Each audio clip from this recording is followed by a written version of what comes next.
इस वीडियो में जो मैं करना चाहता हूं वह यह है कि आपको उदाहरणों के माध्यम से यह समझाने की कोशिश करना कि किसी दी गई रेखा के समीकरण से रेखा की ढलान यानी कि प्रवणता या इंग्लिश में कहें स्लोप तथा रेखा द्वारा वाई अक्ष पर काटे गए अंतःखंड यानी कि वाई इंटरसेप्ट की पहचान कैसे करें।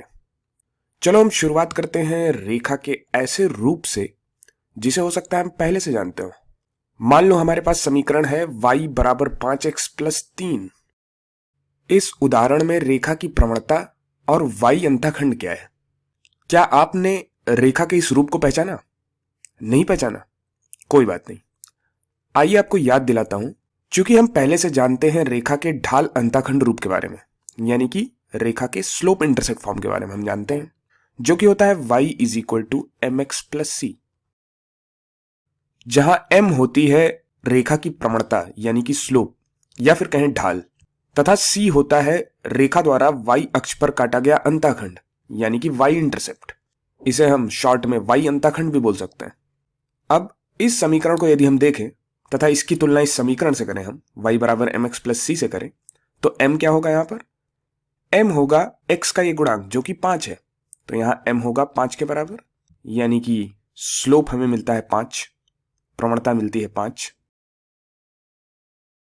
तथा c 3 के बराबर है, तो यहां पर c जो है वो 3 के बराबर है, यानी कि y अंतःखंड हमारा 3 के बराबर है। तो ये है हमारा y अंतःखंड। ये उदाहरण तो काफी सरल था। चलिए थोड़े और जटिल उदाहरणों को देखते हैं। मान लेते हैं इस बार रेखा है y बराबर 5 प्लस 3x। इस परिस्थिति में प्रवणता यानी कि स्लोप तथा y अंतःखंड यानी कि y इंटरसेप्ट क्या होगा? वैसे आपको 1-2 सेकंड में यह एहसास हो गया होगा कि यह समीकरण ऊपर वाले समीकरण से थोड़ा अलग है। यहां 5x ना होकर के सिर्फ 5 है और यहां 3 ना होकर के 3x है। तो इसे यदि आप ऊपर वाले समीकरण के रूप में यानी कि y बराबर mx प्लस सी के रूप में लिखना चाहें तो लिख सकते हैं। आप बस 5 और 3x के क्रम को आपस में बदल दें, क्योंकि फर्क नहीं पड़ता कि पहले कौन आता है।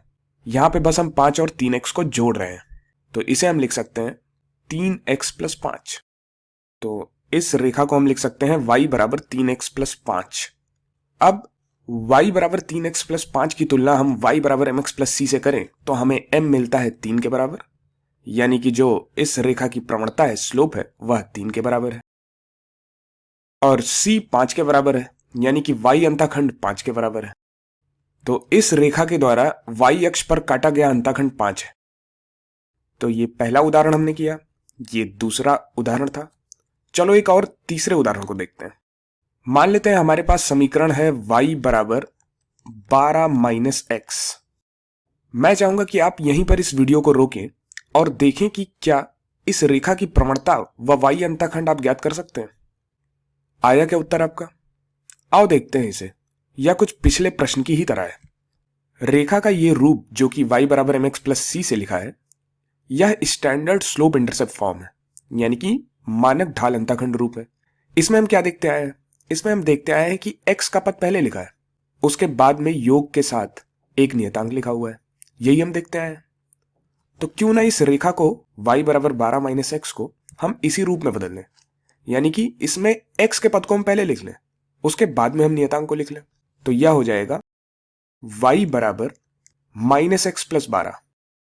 तो इस समीकरण में x का पद था माइनस एक्स, जिसे हमने पहले लिख लिया, और अचर था 12 यानी कि नियतांक था 12, कांस्टेंट था 12, तो 12 को हमने बाद में लिख लिया योग के साथ।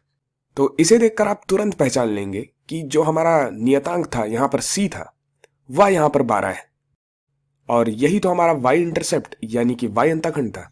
तो y अंतःखंड इस रेखा के लिए हुआ 12।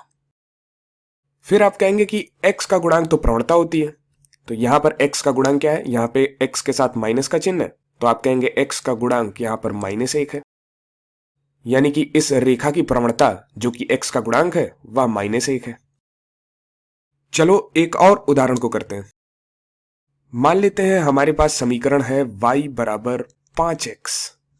यहां प्रवणता तथा y अंतःखंड क्या होगा? हो सकता है पहली बार में इसे देख के आप कहें कि यह ऊपर लिखे हुए स्लोप इंटरसेप्ट फॉर्म जैसा तो बिल्कुल भी नहीं लगता है, क्योंकि यहां दाएं पक्ष में एक ही पद है, जबकि ऊपर वाले में तो 2 पद थे। लेकिन आप इसे y बराबर 5x प्लस 0 के रूप में देख सकते थे। फिर शायद आपके दिमाग में आता कि y इंटरसेप्ट यानी कि y अंताखंड तो 0 है, क्योंकि यहां जो नियतांक है वह 0 है, तो y अंताखंड यहां पे 0 है। तथा स्लोप जो कि x का गुणांक होता है वह 5 के बराबर है, यानी कि इस रेखा की प्रवणता 5 के बराबर है। चलो इस अंतिम उदाहरण को इस बार देखते हैं। एक और उदाहरण जो कि 5वें नंबर का उदाहरण है। इस बार मान लेते हैं समीकरण है y बराबर -7। इस बार रेखा का स्लोप तथा y इंटरसेप्ट क्या होगा? एक बार फिर हो सकता है आप कहें कि यह बिल्कुल भी ऊपर बताए गए स्लोप इंटरसेप्ट फॉर्म जैसा तो नहीं है, तो किस प्रकार से स्लोप तथा y इंटरसेप्ट निकालें? आइए आपको बताता हूं। इसे आप बड़ी आसानी से लिख सकते हैं y बराबर 0 गुणे x, चूंकि x यहां पर नहीं है, x का पद नहीं है, तो उसको हम 0 गुणे x लिख सकते हैं। 0 गुणे x प्लस -7, कुछ इस प्रकार से हम लिख सकते हैं। अब तो यह देखा हुआ लगता है ना? अब इसे देख के आप कहेंगे कि c की जगह -7 है, यानी कि y इंटरसेप्ट -7 है, तो ये हो गया y इंटरसेप्ट, यानी कि y अंतःखंड हो गया -7। और हमारी स्लोप जो कि है x का गुणांक, यानी कि जो प्रवणता है वह x का गुणांक होती है, और x का गुणांक तो यहां पर 0 है, तो प्रवणता हो गई 0 के बराबर। और इसकी प्रवणता 0 होनी भी चाहिए, क्योंकि यहां x में परिवर्तन करने पर y में परिवर्तन तो हो नहीं रहा है, चूंकि y अचर है यानी कि कांस्टेंट है, जो कि -7 के बराबर है, इसलिए इसकी प्रवणता 0 के बराबर ही होगी।